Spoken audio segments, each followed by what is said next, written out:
15 जनवरी को चुनाव होने वाले हैं। ऐसे में चुनाव प्रचार का आखिरी दौर चल रहा है और इस आखिरी दौर में जो है प्रत्याशी डोर टू डोर और जनसभाओं के माध्यम से मतदाताओं के बीच में जा रहे हैं। वार्ड क्रमांक 63 की अगर बात करें तो यहाँ विकास नगर में आज वार्ड क्रमांक 63 के उम्मीदवार रुपेश सावरकर की सभा है। हम जानते हैं इस आखिरी चरण में किस तरह का प्रचार और किस तरह का अभियान चल रहा है। सर, आखिरी चरण है, ये 4-5 दिनों का बचा है, काफ़ी बिजी शेड्यूल है, हर जगह जाना मुश्किल नहीं है, कैसे मैनेज हो रहा है, किस तरह की रणनीति? सर, सब अच्छे से हो रहा है, लोगों का प्रतिसाद अच्छा है।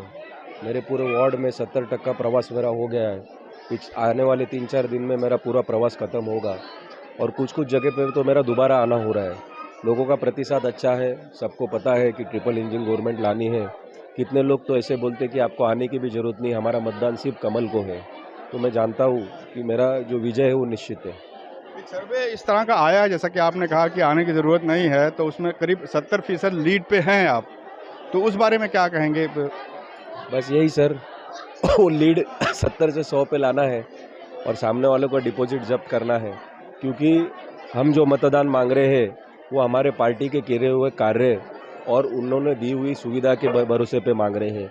और मैं भी फील्ड पे हूँ और आने वाले 5 साल में जनता जिस हिसाब से मेरे पर विश्वास डाल रही है, वो विश्वास को पात्र देखा के अगले चुनाव के पहले, जब विधानसभा के पहले उनकी जो लिस्ट है 100 से 10 पे लाने का मैं काम करूँगा। मकर संक्रांति के मौके पर लाड़की बहन की जो धनराशि आने वाली है उसे लेकर विपक्ष थोड़ा ऑब्जेक्शन कर रहा है, क्या उस पर कहें? कोई ऑब्जेक्शन तो है नहीं सर, उनको तो उल्टा आनंद होना चाहिए कि गवर्नमेंट ने अपनी सब लाड़की बहना को पैसे दिए। और मैं माननीय मुख्यमंत्री देवेंद्र जी के आभार मानता हूँ कि वो उन्होंने कहा है, आज भी उन्होंने एक सभा में कहा है कि जब तक वो मुख्यमंत्री है तब तक लाड़की बहना के पैसे आते रहेंगे और हमारी सत्ता तो आते ही रहेगी, तो पैसे तो आते ही रहेंगे लाड़की बहना। अपील करना चाहेंगे ये जो 4-5 दिन बचे हैं मतदाताओं में जहाँ नहीं पहुँच पाए हैं, उसके लिए क्या? देखो, मतदाता है, काफ़ी जागरूक है। जहाँ मैं पहुँच नहीं पाया हूँ, सोशल मीडिया द्वारा पहुँच चुका हूँ। हमारी जो टीम, हमारे जो कार्यकर्ता है, बूथ लेवल पे, फील्ड लेवल पे जागरूक है, एक्टिव है, 24/7 टच में है। हम भी लगे हुए, हमारी तबीयत खराब होने के बावजूद हम 2 से 3 घंटा ही सो रहे हैं और आगे इसको कंटिन्यू करके हमको खाली जनता की सेवा करनी है। और समस्या के बारे में जो भी उनका समस्या है, 16 तारीख के बाद जब हमको अथॉरिटी आएगी तो 100 के स्पीड पे उसको कंप्लीट करना है। हमारी शुभकामनाएं आपके साथ हैं, अपनी सेहत का ख्याल रखिए। हमारे साथ मराठी कॉमेडियन अभिनेता भाऊ कदम जी हैं, हम इनसे जानना चाहेंगे। सर, आज यहाँ आप आए हैं सपोर्ट करने के लिए, क्या कहना चाहेंगे? मुझे बहुत अच्छा लग रहा है। रुपेश सावरकर जी उम्मीदवार है और उनको वोटिंग मिलनी चाहिए, क्योंकि उनको मालूम है कि यहाँ जो समस्या है ये झोपड़पट्टी में, स्लम एरिया में, तो क्या क्या तकलीफ़ होती है, कितनी सुविधा नहीं मिलती है। तो इनको चुनाव देने के बाद आपको ये सुविधा सब मिलती रहेगी, क्योंकि जो देखते हैं आज इतने साल से वो काम कर रहे हैं और उनका हक है कि वो बन जाए नगर सेवक और ये सुविधा सबको दे, ये स्लम एरिया का विकास हो। और मुझे यही लग रहा है कि ये जो अभी उन्होंने बात की कि 100% वोटिंग मिलेगी, मुझे भी खातरी है कि मिलेगी और ये जीत के आएंगे।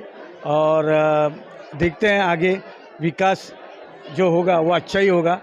पहले इनको चुना के दो, बाद में हो जाएगा। अगर कुछ अपील करना चाहें अपने स्टाईल में, अपने कॉमेडी स्टाईल में, तो क्या अपील करेंगे, किस तरह से? मी मराठीत एवढंच सांगेन की आपले रुपेश सावरकर जे आहेत हे विकासाची एकदम मानकरी आहेत। म्हणजे काय विकास करायचा, त्यांनी खेड्यापाड्यात, झोपडपट्टी, स्लम एरियात आणि चांगल्या एरियातसुद्धा कामं केलेली आहेत। त्यामुळे त्यांना माहिती आहे काय करायचं आणि काय नाही, कुठे लोकांचं दुखणं आहे आणि ते स्वतः जातीने लक्ष देऊन हे काम करणार आहेत। त्यामुळे घाबरू नका तुम्ही फक्त कमळाला वोट करायचा, कळलं का? 4 नंबरचं बटन दाबायचं, आमचे भाऊ रुपेश सावरकर जिंकून आलेच पाहिजे, कळलं का? सलाम। चलिए, बहुत बहुत शुक्रिया सर। हमारे साथ सिंधे युति के नेता भी हैं, हम इनसे जानना चाहेंगे। सर, युति को लेकर कई तरह की बातें की जा रही हैं, लेकिन फिर भी महायुति एकजुट है, एकजुटता के साथ प्रदर्शन कर रही है और मतदाताओं के बीच में जा रही है, क्या कहना चाहेंगे? विरोधी पार्टियों का काम ही है अफवाह फैलाना, फिर भी हम लोग युति में है, अच्छे सभी लोगों का हमारा साथ है और यहाँ हम लोग ने बहुत काम किया है। आने वाले 16 तारीख को सबको पता चल जाएगा कि रुपेश सावरकर जीत के आ रहे हैं और बहुत बड़ी संख्या में जीत के आ रहे हैं। चलिए, बहुत बहुत शुक्रिया सर। विजय पाठक जी हैं वर्सोवा विधानसभा के प्रभारी। हम उनसे जानना चाहेंगे कि इस पूरे सभा के कैंपेन के दौरान सर आप की मेहनत साफ झलक रही है, किस तरह से आप मेहनत कर रहे हैं रुपेश सावरकर जी के साथ। सर्वे जो आ रहा है वो भी बढ़त का ही है, करीब 70% सर्वे में जो है बढ़त हासिल कर ली है रुपेश जी ने चुनाव से पहले ही। तो ये जो मेहनत है ये निकल कर सामने आ रही है। देखिए, हम भारतीय जनता पार्टी के कार्यकर्ता है, कमल हमारा कैंडिडेट होता है, ये मेहनत करना हमारा दायित्व है और रुपेश सावरकर हमारा बहुत अच्छा मित्र है, तो हमारा दायित्व और डबल हो जाता है।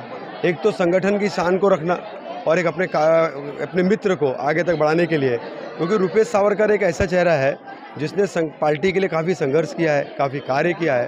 तो रुपेश सावरकर के साथ में कार्य करने का एक आनंद आता है कि आने वाले समय में भी हमें उसी प्रकार का नेता और नेतृत्व चाहिए होगा कि जो हम लोगों के बीच में जाके कार्य कर पाए और काम कर पाए। तो रुपेश सावरकर के साथ में काम करने का आनंद मुझे ही नहीं, हमारे सारे कार्यकर्ता और सारे पदाधिकारियों को आता है। चलिए, बहुत बहुत शुक्रिया सर। ये यहाँ पर बीजेपी की जनसभा हो रही है, 15 तारीख को मतदान है। अब देखना यह है कि मतदान में अपना मत किस तरीके से मतदाता प्रयोग करेंगे। कैमरामैन FS पटेल के साथ रेहान हुसैन, E24 न्यूज़, मुंबई।